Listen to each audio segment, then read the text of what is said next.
성경 말씀 로마서 16장 3절 말씀부터 5절 말씀까지 같이 봉독하도록 하십시다. 너희가 그리스도 예수 안에서 나의 동력자들인 브리스가와 아굴라에게 문안하라. 저희는 내 목숨을 위하여 자기의 목이라도 내어 놓았나니 나뿐 아니라 이방인의 모든 교회도 저희에게 감사하느니라. 또 저희의 교회에게도 문안하라. 나의 사랑하는 에베네도에게 문안하라. 저는 아시아에서 그리스도께 처음 익은 열매니라. 아멘.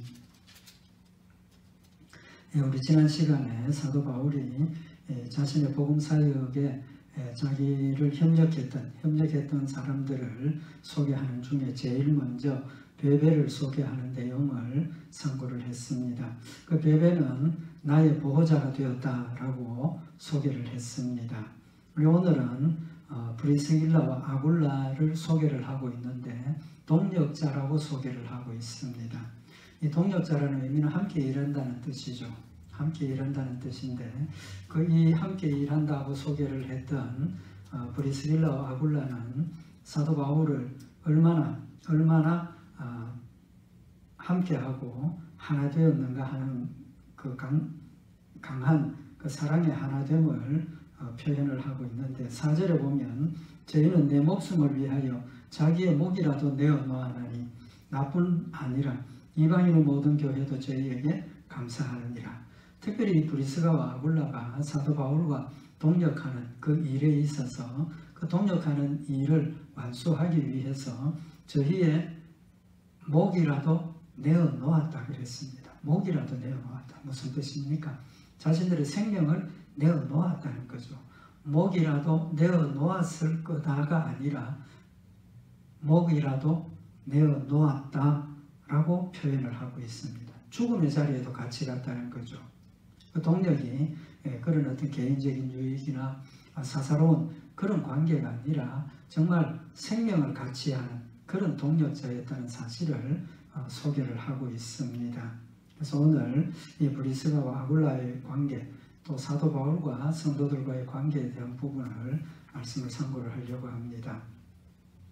먼저 이 브리스가와 아굴라를 어떤 사람인가 하는 것을 소개를 드리면 이 사도 바울과 브리스가와 아굴라의 만남이 사도행전 18장에 기록이 되어져 있습니다. 사도행전 18장에 보면 바울이 고린도에 가게 됩니다. 복음을 전하기 위해서 고린도에 가게 되는데 거기에서 아굴라라 하는 본도에서 난 유대인 하나를 만났다 그랬습니다. 이 아굴라와 브리스길라가 고린도에 오게 된 것은 글라우디오가 모든 유대인들에게 로마를 떠나라고 명령을 했다는 겁니다. 그래서 이 아굴라, 브리스길라가 로마에 살지 못하고 고린도로 가게 된 거죠. 그래서 거기서 고린도에서 사도 바울을 만나게 되는데 그 만난 이유가 복음 때문에 만난 것이 아니라는 걸 우리가 짐작할 수 있습니다. 왜 그러냐 하면 사도행전 18장 3절에 보면 업이 같음으로 함께 거하여 일을 하니 그 업은 장막을 만드는 것이더라. 글라우디로부터 쫓겨나서 이곳까지 온 아굴라와 브리스길라가 부부라는 겁니다. 부부인데 이 사도 바울을 만난 이유가 업이 같음으로 만났다는 겁니다. 그래서 업이 같아서 함께 거하며 일을 했다는 겁니다. 그러니까 이 말씀을 보면 사도 바울과 브리스길라와 아굴라가 만났던 이유가 동업이죠. 업이 같기 때문에 같이 동업하게 된 걸로 볼 수가 있습니다. 그 장막 만드는 일이죠. 우리가 알고 있는 것처럼 사도 바울은 복음을 전하면서 사도로 임명을 받고 또 복음을 전하는 일을 하면서 어떤 교회로부터의 후원이나 도움을 받지 않고 자신의 생계는 자신이 생업을 함으로 유지를 했던 걸 알 수가 있습니다. 근데 이 사도 바울이 고린도에 와서 장막 만드는 일을 하려고 보니까 이 브리스길라와 아굴라가 업이 같으니까 동업을 하게 된 거다. 이렇게 볼 수가 있죠. 어쨌든 이들이 만나서 이제 같이 거하면서 장막 만드는 일을 하게 된 겁니다. 근데 그 이후에 나타나는 말씀을 보면 이 브리스길라와 아굴라가 같이 살면서 사도 바울로부터 복음을 전함을 받았다는 겁니다. 복음 전함을 받고 또 사도 바울만큼이나 복음에 정통하고 하나님의 사랑과 은혜에 감동한 믿음의 사람이 되었다는 거죠. 그래서 이 고린도에서 그들이 같이 있다가 다시 에베소로 사도 바울이 복음을 전하기 위해서 가게 되는데, 이 에베소로 갈 때 브리스길라와 아굴라가 같이 갔다고 기록이 되어져 있습니다. 사도행전 18장 18절에 보면 바울은 더 여러 날 유하다가 형제들을 작별하고 배 타고 수리아로 떠나갈새 브리스길라와 아굴라도 함께 하더라. 고린도에서 복음을 전하고 교회를 세웠던 그런 사도 바울이 에베소로 갈 때 브리스길라와 아굴라도 함께 갔다라고 기록을 하고 있습니다. 그리고 에베소에서 사도 바울이 복음을 전하고 이제 이런 상황이 되어졌는데, 어느 날 회당에서 아볼로라는 사람이 복음을 전하게 된 겁니다. 이 사람은 사도 바울과 상관이 없이 딴 곳에서 예수를 믿는 믿음을 가지게 되었고, 이 사람도 회당에서 복음을 전하기를 시작을 한 겁니다. 근데 사도행전 18장 26절에 보면 그가 회당에서 담대히 말하기를 시작하거늘 그는 아볼로입니다. 아볼로가 회당에서 담대히 말하기를 시작하거늘 브리스길라와 아굴라가 듣고 데려다가 하나님의 도를 더 자세히 풀어 이르더라. 이 아볼로라는 사람이 회당에서 복음을 전하는데 브리스길라와 아굴라가 들어보니까 예수 그리스도를 전하기는 하는데 아직까지 명확하게 복음의 그 핵심을 이해를 하지 못한 것을 볼 수가 있었다는 거죠. 그래서 브리스길라와 아굴라가 아볼로를 청해서 같이 자리를 하고 하나님의 도를 더 자세히 풀어 이르더라. 하나님의 복음을 더 자세하고 정확하게 설명을 하고 전했다라고 기록을 하고 있습니다. 그러면 우리가 여기서 한 가지 짚고 넘어가야 될 것이, 사도 바울이 브리스길라와 아굴라를 동역자라 그랬습니다. 동역, 자신과 함께 동역하는 동역자입니다. 동역자라고 소개를 했는데, 그 동역이라는 의미가 업이 같기 때문에 같이 살았다는 것으로 오해할 수도 있죠. 왜냐하면 제가 처음에 말씀을 드린 것처럼 이 브리스길라와 아굴라가 사도 바울과 만난 것이 업이 같았고 또 동업하기 위해서 같이 생활을 하게 된 그런 출발을 보면 업종이 같고 직업이 같기 때문에 동역자라고 소개를 했을 수도 있다고 생각을 할 수 있는 거죠. 그러나 사도 바울이 여기 동역자라고 소개를 하는 것은 그런 업종이 같아서 동역자라고 소개를 하는 것이 아니고, 예수 그리스도의 복음을 전하는 일에 동역자라는 사실을 고백을 하고 있는 겁니다. 사도행전 19장 22절에도 자기를 돕는 사람 중에서 디모데와 에라스도 두 사람을 마게도냐로 보내고 자기는 아시아에 얼마간 더 있으니라. 자기를 돕는 자 디모데와 에라스도라고 소개를 했고, 또 디도도 사도 바울이 동역자라고 소개를 합니다. 고린도후서 8장 23절에 보면 디도로 말하면 나의 동무요 너희를 위한 나의 동역자요. 동역자, 디도도 동역자라고 소개를 하고 있는 것을 볼 수가 있습니다. 그래서 사도 바울이 여기 동역자라고 하는 말은 업종이 같아서 동역자가 아니라 복음 전하는 일에 함께 협력하고 하나가 되어서 복음을 전했기 때문에 동역자라고 소개를 하고 있고, 그 동역의 관계, 복음 전하는 일의 동역의 관계는 서로 목숨을 걸고 하나가 되어서 복음을 전했던 그런 깊은 관계였다는 사실을 우리에게 교훈을 하고 있는 겁니다. 좀 전에 말씀드린 것처럼 저희는 내 목숨을 위하여 자기의 목이라도 내어놓았나니, 저희는 내 목숨을 위하여 자기의 목이라도 내어놓았다. 사도 바울이 죽을 위험의 상황에 있을 때 버리고 도망가 버린 것이 아니라, 혼자 살려고 도망가 버린 것이 아니라 자신들의 목숨도 내어놓고 함께 죽음의 자리에 있었다는 사실을 고백을 하고 있는 겁니다. 좀 전에도 말씀드린 것처럼 내 목숨을 위하여 자기의 목이라도 내어놓았을 것이다 라고가 아니라 내어 놓았다라고 소개를 하고 있는 겁니다. 그 일이 무슨 일인지는 우리가 알 수가 없습니다. 사도 바울이 죽음의 위험에 처하고 그들이 함께 그 죽음의 자리에 함께 하면서 같이 기도하고 그 위험을 벗어난 그런 내용인데 무슨 사건인지는 모르지만 4절 말씀에 보면 나뿐 아니라 이방인의 모든 교회도 저희에게 감사하느니라. 사도 바울뿐만 아니라 이방인의 모든 교회, 다시 말하면 이방 교회 모두, 소아시아에 있는 성도들 모두가 브리스길라와 아굴라에게 감사한다라고 표현을 한 것을 보면 이 일은, 이 사건은 일반적으로 널리 알려진 그런 사건이라고 볼 수가 있겠죠. 그러니까 이들이 사도 바울과 동업하는 일에, 복음 전하는 일에 동력하는 그 일에 있어서 얼마나 충성스럽게 사도 바울을 따랐고 또 사도 바울에게 희생적인 사랑을 베풀었느냐 하는 것을 우리가 볼 수가 있습니다. 그러면 이런 하나됨의 관계가 어떻게 이루어졌느냐 하는 것을 우리가 잠깐 생각을 하고 싶은데, 사도 바울이 굉장히 훌륭하죠. 믿음으로 훌륭하고 또 말씀도 훌륭하게 전하고 복음의 능력의 역사도 행하는 그런 믿음의 사람이었기 때문에, 더 극단적으로 이야기하면 완벽한 신앙인의 모범을 보인 사도 바울이었기 때문에 이들이 사도 바울을 사랑하고 따르고 지킨 것 아닌가, 우리가 그렇게 생각할 수도 있다는 거죠. 그러나 성경을 보면 사도 바울이 인간적으로 보면 그렇게 훌륭하고 그렇게 목숨 걸고 따를 만한 그런 모습은 아니었다는 걸 우리가 볼 수가 있습니다. 뿐만 아니라 사실은 사도 바울도 이렇게 훌륭하게 또 자기를 위해서 목숨도 내어놓는 그런 동력자가 있는 그런 관계였지만, 사실은 사도 바울도 많은 모함과 의심과 음해를 받았던 겁니다. 성경에 보면 기록이 있습니다.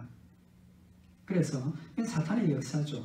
사탄의 역사입니다. 사도 바울의 복음 전하는 일을 방해하기 위한 사탄의 역사인데, 사도 바울도 굉장한 그런 의심도 받고 공격도 받았다는 거죠. 그럼에도 불구하고 이 브리스길라와 아굴라, 그 다음에 소개되는 그런 사도 바울의 동력자들은 사도 바울을 굳건하게 믿고 의지하고 또 함께하고 후원했던 그런 모습들을 볼 수가 있다는 겁니다. 대표적인 것으로 사도 바울이 받았던 그 오해에 대해서 먼저 말씀을 드리면, 고린도전서 9장 1절에 보면 내가 자유자가 아니냐, 사도가 아니냐, 예수 우리 주를 보지 못하였느냐, 주 안에서 행한 나의 일이 너희가 아니냐 라고 기록을 하고 있습니다. 왜 이 말을 기록을 했겠습니까? 내가 자유자가 아니냐, 사도가 아니냐, 예수 우리 주를 보지 못하였느냐, 반문이죠. 반어법입니다. 봤다는 겁니다. 자유자라는 겁니다. 사도라는 겁니다. 왜 이런 표현을 하겠습니까? 내가 자유자가 아니냐, 사도가 아니냐, 예수 우리 주를 보지 못하였느냐. 다른 사람들이 사도 바울을 자유자가 아니라 또 사도가 아니다, 예수를 만나지 못했다, 그런 공격을 하고 있는 상황이라는 걸 우리가 명백하게 알 수 있지 않습니까? 많은 사람들이 사도 바울을 옆에서 사도 바울은 사도가 아니다, 12제자 중에 한 사람이 아니니까 사도가 아니다, 예수님 만났다 하지만 그거 어떻게 믿을 수 있느냐, 못 봤다, 그런 공격을 하고 있다는 겁니다.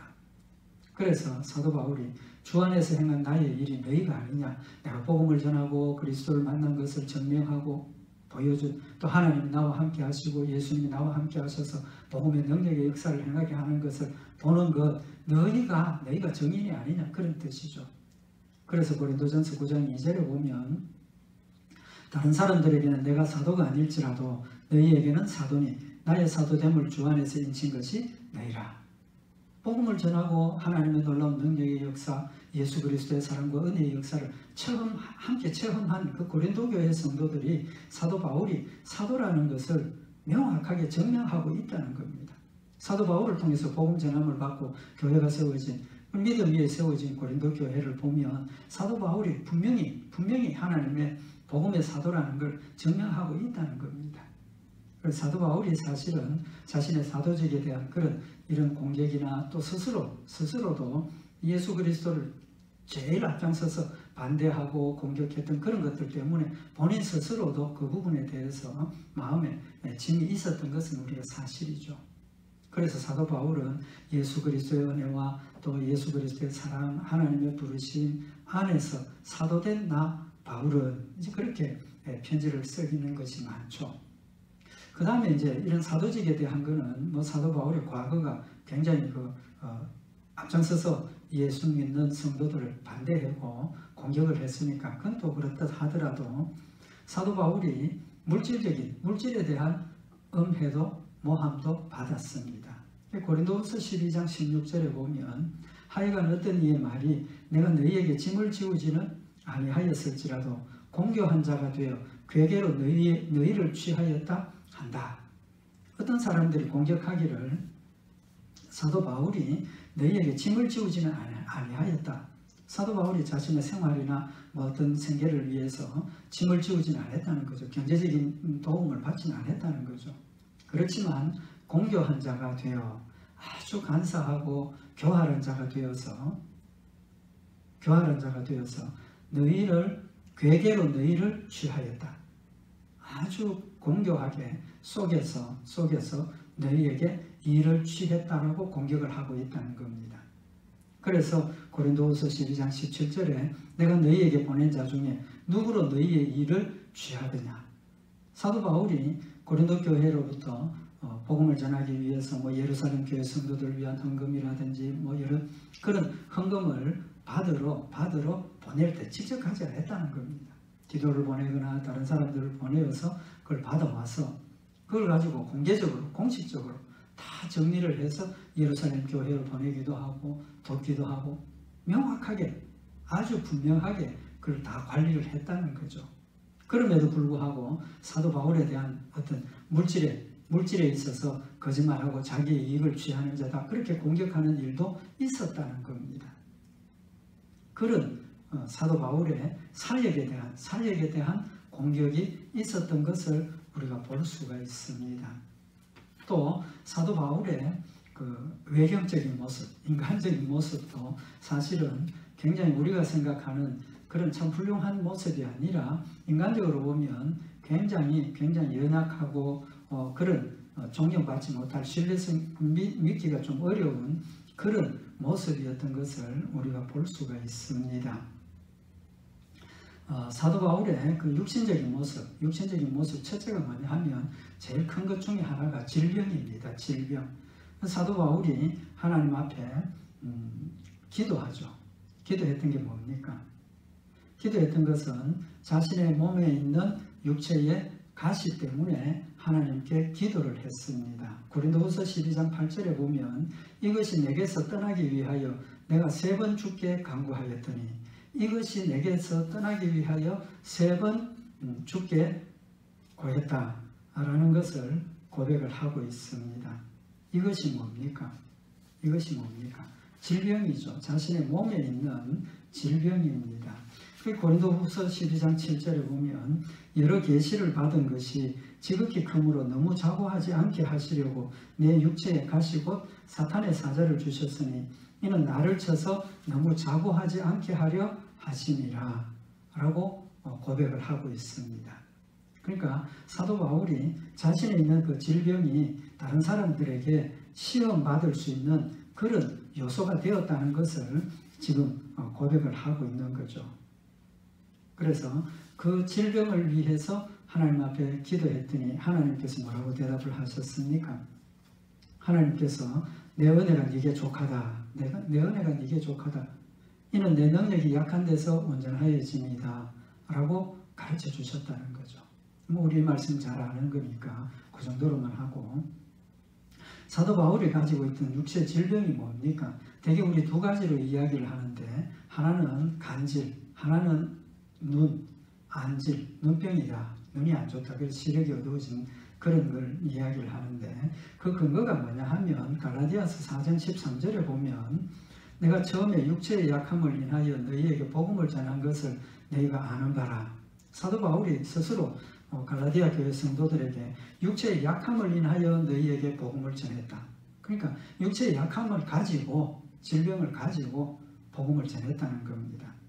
그래서 갈라디아 4장 14절에 너희를 시험하는 것이 내 육체에 있으되, 그러니까 사도 바울이 자신이 가지고 있는 그 질병 때문에 성도들의 시험을 받을 수 있다는 것을 지금 알고 있고 또 고백을 하고 있는 거죠. 너희를 시험하는 것이 내 육체에 있다. 사도 바울이 가지고 있는 육체의 질병, 간질이나 안질 이런 것들이 성도들을 시험하는 것이라는 겁니다. 왜 그렇습니까? 우리가 일반적으로 생각을 할 때 사도 바울같이 여러 가지 환자들도 낫게 하고 안진병이도 이렇게 세우고 능력의 역사를 행하는 그런 사도 바울이 자신의 몸에 간질과 같은 그런 질병을 가지고 있다면 우리 같으면 그걸 믿음으로 잘 받아들이겠습니까? 의심할 수도 있죠. 아니면 사도 바울에 대해서 이렇게 음해하는 사람 같으면 자신도 자신의 몸의 질병도 고치지 못하면서 다른 사람 병 고친다고 그러냐, 그런 공격을 충분히 할 수도 있었을 겁니다. 그런 관점에서 보면 사도 바울이 가지고 있는 육체의 질병은 사도 바울의 복음을 막고 사도 바울의 복음을 전하는 일에 방해하는 그런 중요한 요소가 될 수도 있다는 거죠. 그렇지만 갈라디아 교회 성도들이 이것을 너희가 업신여기지도 아니하며 버리지도 아니하고 오직 나를 하나님의 천사와 같이 또는 그리스도 예수와 같이 영접하였도다. 여기 보면 너희가 업신여기지도 아니하고 버리지도 아니하고 나를 하나님의 천사와 같이 그리스도 예수와 같이 영접했다라고 고백을 하고 있습니다. 그러니까 갈라디아 교회 성도들은 사도 바울이 가지고 있는 그 질병을 보고도 업신여기지 않고 버리지도 않고 잘 받아들였다는 고백을 하고 있는데, 여기 보면 업신여긴다는 것은 무시한다는 거죠. 무시한다는 겁니다. 마치 자기도 병이 있으면서 남 고친다고 그러냐, 무시한다는 겁니다. 근데 두 번째로 버리지도 않았다. 이 우리말 성경에는 버린다라고 번역을 했는데 헬라 원어의 의미는 침을 뱉는다, 경멸한다, 거부한다 그런 뜻입니다. 침을 뱉는다는 겁니다. 특별히 이 침을 뱉는다는 표현이 뭐냐 하면 대개 유대인들이 귀신 들린 자를 만나면 침을 뱉었다고 합니다. 침을 뱉었다. 왜? 그 침을 뱉음으로 그 귀신이 나한테 침범하지 못하게 한다는 그런 사상이 있었다고 합니다. 그래서 사도 바울의 그 병 가운데는 귀신 들린 것 같은 그런 모습을 보일 때도 있었다는 겁니다. 그게 뭐냐 하면 간질이죠. 마가복음 9장 17절에 보면 무리 중에 하나가 대답하되 선생님, 벙어리 귀신 들린 내 아들을 선생님께 데려왔나이다. 귀신이 어디서든지 저를 잡으면 거꾸로 저 거품을 흘리며 이를 갈며 그리고 파리하여 가는지라. 여기 거꾸로 떨이고 거품을 흘린다 하는 것은 간질병의 그런 정세 중에 하나로 우리가 보죠. 그런 관점에서 보면 사도 바울에게 침을 뱉지 않고 거부하지 않고 멸시하지 않았다는 것은 사도 바울이 어느 순간에 자신도 모르게 어떤 그런 간질병의 발작적인 현상을 가지고 있었다. 우리 이렇게 해석을 하게 되는 겁니다. 얼마나 참 보기 좋지 않은 그런 병이죠. 그럼에도 불구하고 그들이 받아들였다는 겁니다. 근데 여기 갈라디아서 4장 15절에 갈라디아 교회 성도들이 버리지도 않고 사도 바울을 하나님의 천사와 같이 그리스도 예수님 같이 영접을 했고, 그 다음에 15절에 보면 너희의 복이 지금 어디 있느냐, 내가 너희에게 증거하노니 너희가 할 수만 있었다면 너희의 눈이라도 빼어 나를 주었으리라. 사도 바울이 너희들이 할 수만 있었으면 눈이라도 빼어서 나에게 줄 수 있었다, 주었을 거다 라고 그렇게 인정을 하고 고백을 하고 있습니다. 눈을 빼어서 사도 바울에게 준다는 의미가 뭡니까? 아마 요즘 같으면 그건 가능했을는지도 모르죠. 근데 그들이 자신들의 눈을 빼어서라도 사도 바울에게 주었을 것이다 하는 그 말은 사도 바울의 눈이 어두워서 잘 보지 못한다, 그런 이제 생각을 우리가 하게 되는 거죠. 그래서 두 가지 질병이라고 하는 겁니다. 눈이 안 좋다, 그 다음에 간질이 있다. 이제 왜 눈이 안 좋다라고 생각을 하느냐 하면 사도행전에 보면 사도 바울이 다메섹으로 가는 도중에 예수님을 만났죠. 예수님의 그 거룩하시고 영광스러운 그 빛을 보는 순간에 사도 바울이 눈이 멀었습니다. 눈이 멀었죠. 그래서 사도행전 9장 8절에 보면 사울이 땅에서 일어나 눈은 뜨으나 아무것도 보지 못하고 사람의 손에 끌려 다메섹으로 들어갔다라고 기록을 하고 있습니다. 그러니까 그렇게 눈이 어두워져서 아무것도 보지 못하는 그런 상황에 있다가 사흘 동안 이제 금식을 하고 기도하고 있는 중에 하나님께서 아나니아를 보내서 사도 바울에게 안수를 하고 기도할 때 사도행전 9장 17절에 아나니아가 떠나 그 집에 들어가서 그에게 안수하여 가로되 형제 사울아 주 곧 네가 오는 길에서 나타나시던 예수께서 나를 보내 너로 다시 보게 하시고 성령으로 충만하게 하신다 하니 즉시 사울의 눈에서 비늘 같은 것이 벗어져 다시 보게 된지라 일어나 세례를 받았다. 그렇게 기록을 하고 있습니다. 그래서 시력이 완전히 멀어지고 다시 시력을 회복하는 그런 과정에서 사도 바울의 눈이 시력이 별로 좋지 않게 되었다. 그렇게 우리가 볼 수가 있다는 거죠. 그래서 사도 바울은 육체에 심각한 성도들에게 시험거리가 될 수 있는 또 시험거리가 되는 그런 질병을 가지고 두 가지나 가지고 있었다는 겁니다. 그리고 고린도후서 10장에 보면 질병만 있었던 것이 아니라 고린도후서 10장 10절에 저희 말이 그 편지들은 중하고 힘이 있으나 그 몸으로 대할 때는 약하고 말이 시원치 않다 하니 고린도 교회 성도들이 하는 이야기가 편지는 중하고 힘이 있다. 사도 바울의 그 편지가 얼마나 능력이 있습니까? 또 정확하고 분명한 하나님의 뜻들을 밝히는 그런 아주 요긴한 그런 말씀을 볼 수가 있어. 글들을 볼 수가 있죠. 근데 그 몸으로 대할 때는 약하고 말이 시원치 않다. 글만 봤을 때는 사도 바울이 참 훌륭하고 말도 잘하고 뭐 이렇게 할 줄 알았는데 실제로 만나보니까 병도 있지 않습니까? 지금까지 상고했던 것처럼 질병도 있는 겁니다. 또 말도 시원치 않다. 말도 잘 못한다는 거죠. 그런 아주 논리정연하고 뭐 지식적으로 여러 가지 그런 것들을 정확하게 전달하고 이해하기 쉽게 표현을 했는데 실제로 만나서 말을 해보니까 그렇지 않다는 겁니다. 그래서 고린도후서 11장 6절에 보면 내가 비록 말에는 조라나 지식에는 그렇지 아니하니 사도 바울이 스스로 고백하기를 내가 말이 시원찮다고 하는데 맞다는 겁니다. 그래서 내가 비록 말에는 아주 미숙하고 뭐 말도 잘 못하지만 지식에는 그렇지 않다는 겁니다. 지식에는 그렇지 않다. 그래서 이것을 우리가 모든 사람 가운데서 모든 일로 너희에게 나타내어노라. 나는 말은 잘 못하지만 지식, 하나님께서 주신 복음 전하기 전에 미리 헬라의 그런 많은 학문들을 배우고 익히고 지식적으로 충만하게 하셔서 그 지식을 가지고 하나님의 복음을 해석하고 헬라인들에게 이방인들에게 복음을 잘 전할 수 있는 그런 하나님께서 준비를 시킨 그것을 가지고 모든 사람 가운데서 모든 일로 너희에게 나타내었노라. 나타내었다는 말은 잘 못했지만 육신의 질병은 있었지만 사람들이 받아들이기 힘든 그런 질병, 중한 질병도 있었지만 하나님께서 역사하셔서 이 모든 일로 하나님께서 전하게 하시고 열매 맺게 하셨다는 것을 고백을 하고 있습니다.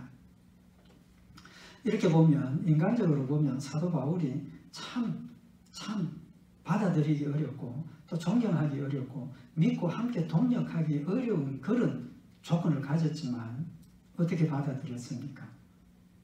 데살로니가 전서 2장 13절에 보면 이러므로 우리가 하나님께 쉬지 않고 감사함은 너희가 우리에게 들은 바 하나님의 말씀을 받을 때에 사람의 말로 아니하고 하나님의 말씀으로 받음이니 진실로 그러하다. 이 말씀이 또한 너희 믿는 자 속에서 역사하느니라. 사도 바울이 이런 외적인 그런 연약함과 부족함이 많음에도 불구하고 보통 사람 이해하잖아요. 보통 사람 이해합니다. 그럼에도 불구하고 사도 바울이 전하는 하나님의 말씀, 사도 바울은 하나님의 말씀만 전했지 인간적인 말이나 자기의 필요나 자기의 어떤 생각이나 사상을 전한 것이 아니라는 겁니다. 하나님의 말씀을 전했고 하나님의 말씀으로 받았다. 그럴 때 그들 사이에는 믿음의 하나가 되었고 믿음으로 사랑하게 되었고 믿음으로 협력하게 되었고 그래서 그리스도의 믿음과 사랑과 은혜를 함께 나눌 수 있었고 그래서 보호자가 되고 동력자가 되었다는 사실을 지금 교훈을 하고 있는 겁니다. 그래서 좀 전에도 봉독해 드렸지만 갈라디아 4장 13절에 보면 내가 처음에 육체의 약함을 인하여 너희에게 복음을 전한 것을 너희가 하는 바라. 너희를 시험하는 것이 내 육체에 있으되 이것을 너희가 업신여기지도 아니하고 버리지도 아니하고 오직 나를 하나님의 천사와 같이 또는 그리스도 예수와 같이 영접하였도다. 이런 인간적으로 보면 받아들이기 어렵고 하나 되기 정말 힘든 그런 조건에 있었지만 그들은 하나가 되어서 복음 전하는 일에, 하나님의 일을 전하는 일에, 하나님의 역사를 감당하는 일에 동력자가 되고 보호자가 되었다는 겁니다. 무엇 때문입니까? 무엇 때문입니까? 믿음 때문이죠. 믿음 때문에. 예수 그리스도를 믿는 믿음이 이제 앞으로 더 참고를 하겠지만 5절 이하에 나타나는 또 앞에서도 나타난 이 모든 말씀들이 그들이 하나가 되었던 가장 핵심적인 것은 예수 그리스도를 믿는 믿음 때문입니다. 믿음으로 하나가 되었고 그리스도의 지체가 되었고 그리스도의 사랑으로 하나가 되었기 때문에 이런 얼마든지 관계를 끊고 물리치고 배척할 수 있는 그런 환경이었지만 그걸 뛰어넘어서 하나가 되고 목숨도 서로 나눌 수 있고 보호하고 지키는 그런 관계가 되어졌다는 겁니다. 첫째는 믿음입니다. 두 번째로 그들이 하나가 될 수 있었던 것은 사도 바울의 마음속에 있는 진정한 성도들을 향한 그 사랑이 있었기 때문에 성도들도 그 사랑을 알았기 때문에 사도 바울의 그런 모습을 받아들였고 사도 바울을 위해서 목숨이라도 내어놓고 눈이라도 줄 수 있는 그런 관계가 되었다는 겁니다. 갈라디아 4장 19절에 보면 나의 자녀들아 너희 속에 그리스도의 형상이 이루기까지 다시 너희를 위하여 해산의 수고를 하노니. 사도 바울의 고백입니다. 이제 뒤에서도 5절, 6절, 7절에도 나타나지만 사도 바울이 성도들을 뜨겁게 사랑했다는 걸 알 수가 있죠. 그 성도들 나의 자녀들아. 이제 그 뒤에 보면 여기 뒤에 보면 처음 익은 열매라고 표현을 하는데 아시아에서 처음 익은 열매니라. 여기 5절 말씀에 보면 또 저희 교회에도 문안하라. 나의 사랑하는 에베네도에게 문안하라. 저는 아시아에서 그리스도께 처음 익은 열매니라. 자신이 복음 전에서 처음 복음 받아들인 복음의 그 열매를 사랑한다라고 표현하고 또 그 사랑하는 복음의 열매를 자녀들아 내 아들같이 생각하는 그런 사랑의 모습을 보여주고 있습니다.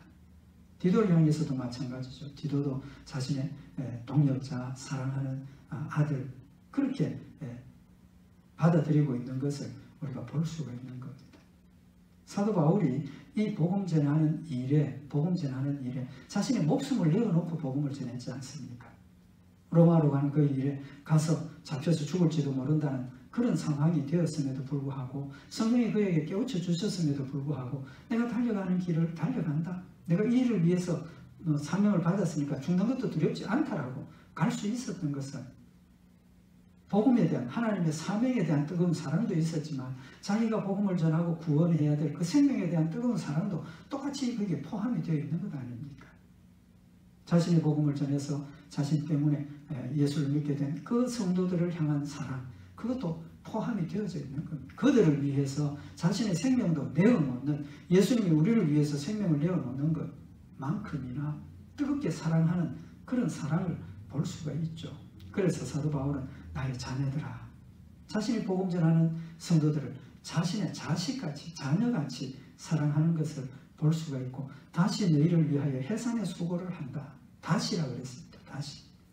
여러 가지 이제 앞에서 상고했던 것처럼 음해가 있었고 모함이 있었고 공격이 있었고 배척도 있었지만 그래서 마음의 상처도 받았지만 다시 그 사랑을 회복하고 너희를 위하여 해산의 수고를 한다라고 고백을 하고 있는 겁니다. 해산의 수고 아마 우리 인간이 가지는 가장 큰 고통이 해산의 수고라고 우리가 이야기를 하지 않습니까? 그런 어려운 고통도 감당하겠노라고 고백하는 그 사랑 사도 바울의 그 사랑이 있었고 두 번째는 뭡니까? 성도들이 이제까지 우리 말씀을 선고했던 것처럼 사도 바울을 위해서 눈이라도 빼어주고 죽음의 자리도 같이 가서 같이 죽으려고 할 수 있는 그런 사랑이 같이 어우러졌다는 겁니다. 하나가 되었다는 거죠.